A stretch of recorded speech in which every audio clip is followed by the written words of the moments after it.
Assalamualaikum warahmatullahi wabarakatuh. Sahabat Cinta Islam Channel. Kematian merupakan hal yang pasti datang, tak pandang siapa, kapan, di mana, dan bagaimanapun kondisinya. Ketika ajal menjemput, tak ada satupun yang akan bisa menghindar darinya. Kematian adalah sebuah jembatan yang akan menghubungkan dua kehidupan, yaitu kehidupan dunia dan juga kehidupan akhirat. Dunia adalah tempat kita menanam bekal menuju kehidupan yang kekal dan abadi. Apa yang akan kita panen di akhirat merupakan hasil dari apa yang kita tanam di dunia. Nabi Muhammad SAW menyebutkan, orang yang mempersiapkan bekal dirinya untuk bekal kehidupan setelah mati sebagai orang yang cerdas. Akan tetapi sebaliknya, orang yang tenggelam dalam hawa nafsu dunia disebut Nabi sebagai orang yang lemah. Hal ini sebagaimana Rasulullah SAW bersabda, orang cerdas adalah orang yang rendah diri dan beramal untuk kehidupan setelah kematian, dan orang lemah adalah orang yang mengikutkan dirinya pada hawa nafsunya dan berangan-angan atas Allah. Hadis riwayat Tirmizi dan Ibnu Majah. Lantas, bagaimana tips mempersiapkan diri untuk mendapatkan kematian yang husnul khotimah? Mau tahu jawabannya? Simak ulasannya dengan menonton video ini hingga akhir.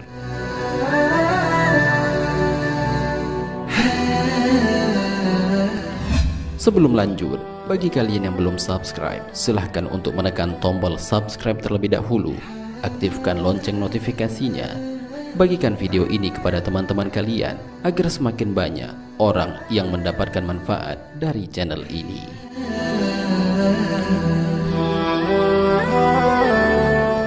Pertama, mengerjakan amal-amal soleh. Allah Subhanahu wa Ta'ala memberikan dua syarat bagi siapapun yang berharap bertemu dengannya di surga, yaitu beramal soleh dan meninggalkan kesyirikan.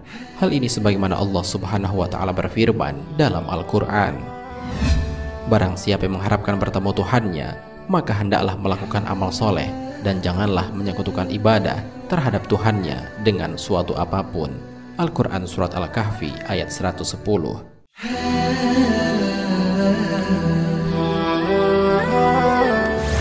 Amal soleh yang dimaksud dalam ayat di atas adalah segala bentuk perbuatan baik yang bebas dari riya atau pamer dan sesuai dengan tuntunan syariat.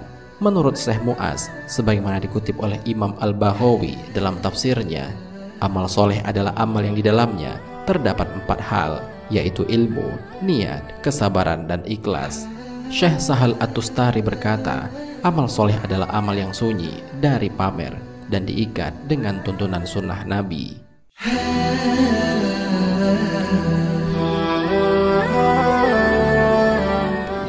Setelah mampu untuk konsisten beramal baik, hendaklah tidak terlalu bangga atas amal perbuatan yang dilakukan.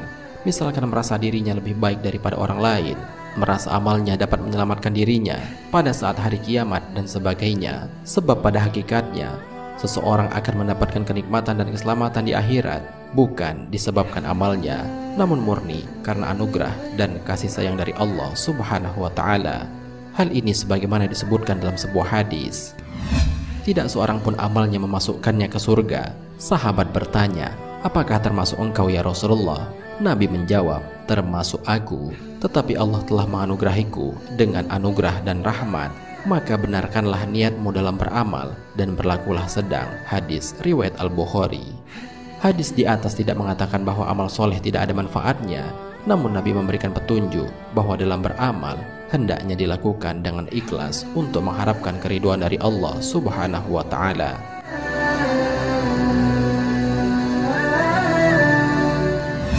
Kedua, menjauhi perbuatan-perbuatan tercela.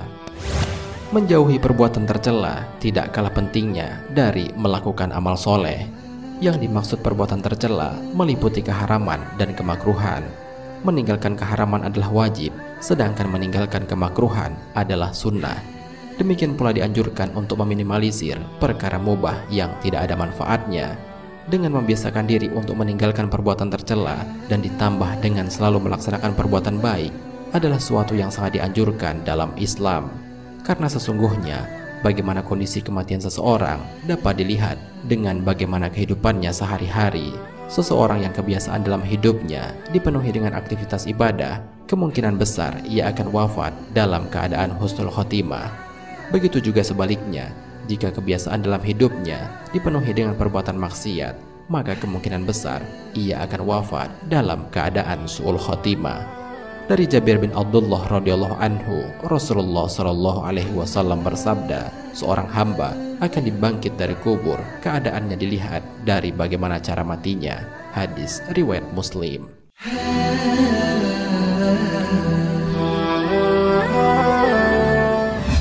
Imam Al-Munawi menjelaskan hadis ini dengan mengatakan, cara mati seseorang ditentukan dari perilaku kehidupannya, dan bagaimana keadaan dia saat dibangkitkan tergantung cara matinya. Oleh karena itu, agar akhir hayat kita ditutup dengan kematian yang husnul khotimah, maka hendaklah selalu beramal soleh dan menjauhi perbuatan-perbuatan yang tercela.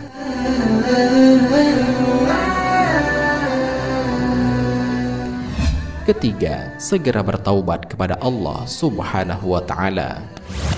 Tidak ada manusia yang bersih dari kesalahan dan dosa. Kesalahan adalah hal yang wajar bagi setiap manusia.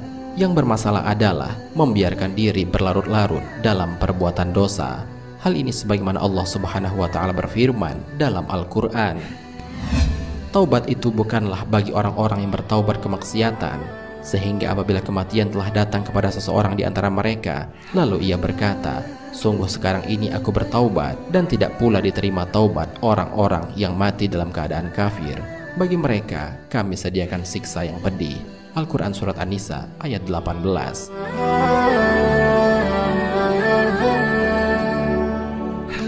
Kematian pada dasarnya tidak dapat diprediksi kapan datangnya.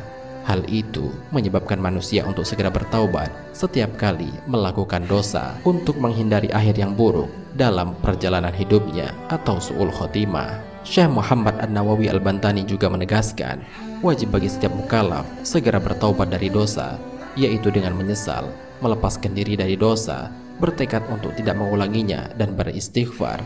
Bila dosanya berupa meninggalkan ibadah fardu, maka wajib mengqadanya.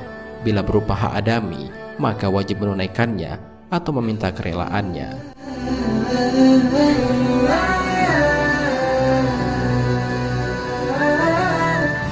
Sahabat Cinta Islam Channel, demikianlah ketiga hal yang dapat dilakukan untuk mempersiapkan diri dalam menghadapi kematian, sehingga atas izin Allah, ketika seseorang yang melakukan hal ini akan mendapatkan kematian yang husnul khotimah. Syekh Sayyid Muhammad Abdullah Al-Jordani berkata, sangat dianjurkan mempersiapkan diri menghadapi kematian dengan mengerjakan amal-amal soleh dan menjauhi perbuatan-perbuatan yang tercela, bersegera bertaubat dengan memenuhi syarat-syaratnya, yaitu melepaskan diri dari dosa, menyesal atas dosa yang dilakukan, dan bertekad untuk tidak mengulangi, serta mengembalikan kezaliman yang dilakukan kepada orang yang berhak, mengqadha semisal sholat dan puasa, serta meminta halal dari perbuatan semacam menggunjing dan menuduh zina. Wallahu a'lam bishawab. Jika terdapat kesalahan dalam penyampaian ini, admin mohon maaf, dan itu merupakan kesalahan dari admin sendiri.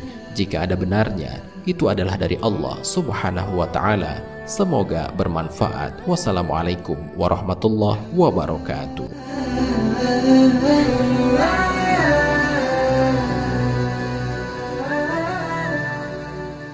Syukran ya Rabbi, syukran. Hadaita qalbi, syukran.